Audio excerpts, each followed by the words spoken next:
No fewer than 13 Nobel Prizes have been awarded to scientists researching cholesterol, culminating in a constellation of new cholesterol-lowering modalities. Let me simplify. Here's your liver, a blood vessel, and a bit of your intestine. Our liver can make cholesterol from scratch through a long series of reactions. I've shown just two here, which can then be packaged and end up as LDL in our bloodstream to deliver cholesterol throughout the body.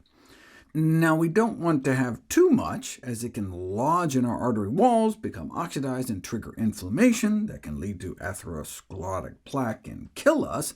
So our liver also has LDL receptors that pull LDL out of the blood and dispose of the cholesterol through our bile by dumping it into our digestive tract, presuming our intestines will be packed with dietary fiber that will trap it and ultimately flush it away. But if the cholesterol doesn't get trapped, it can be reabsorbed and get repackaged as LDL and re-enter our bloodstream. The same if we eat a bunch of cholesterol, but the most important dietary determinant of cholesterol is saturated fat that reduces the number of LDL receptors so more LDL stays in our blood. OK, stick with me. There's also a protein called PCSK9 made in our liver that helps break down LDL receptors. I did a video about longevity syndromes, where people who have a faulty PCSK9 gene luckily leading to more LDL receptors and a 90% drop in heart disease risk. We can also boost our number of LDL receptors to pull more LDL out of our blood by cutting down on saturated fat intake. But where do drugs come in? Well, we can cut down on cholesterol production by blocking formation here or here.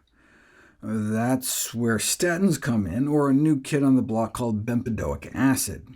We could also block the absorption and reabsorption of cholesterol with a drug called ezetimibe, or we can block the production of PCSK9, or the activity of PCSK9, so that we can maintain our LDL receptors to pull more LDL out of our blood. These PCSK9 inhibitors cost about $6,000 a year.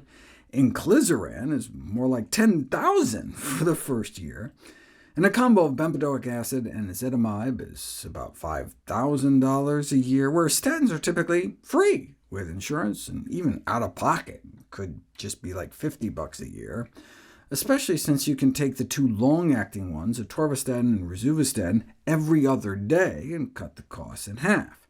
You can see why statins are the first-line treatment, and have been for nearly 40 years. We actually just lost Dr. Endo, who discovered the first statin. Microbes are constantly at war with each other. We look to fungus, like penicillin, for compounds that kill bacteria, and we look to bacteria to find antifungal drugs. Since some microbes rely on cholesterol-like sterols, he was hoping to find some other microbe that produced an anti-sterol production compound, and after years looking at approximately 6,000 different microbes, in 1972 he came across this one, a blue-green mold that produced something that worked. If he had given up after 5,000 attempts, then millions more people may have died prematurely in the ensuing decades. If you are going to start a statin, which one's best? There are 7 on the market, lowering LDL levels from about 20 to 60% based on brand and dose.